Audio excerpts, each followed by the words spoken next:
ইস, ও মা গো।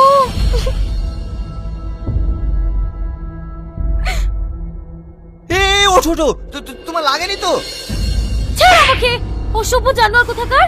আমি কিছু বুঝিনি, তুই আমাকে টাচ করার জন্য ইচ্ছে করে ধাক্কা মেরেছি। না না, তুমি আমাকে ভুল ভাবছো, আমি তোমাকে ইচ্ছে করে ফেলিনি। চুপ কর জানোয়ার, রাস্তায় মেয়ে দেখলে গায়ে ঢলে পড়তে ইচ্ছা করে না? তোকে এর আগে ভালো করে বুঝিসনি, বুঝিসনি। থাম, এক্ষুনি থানায়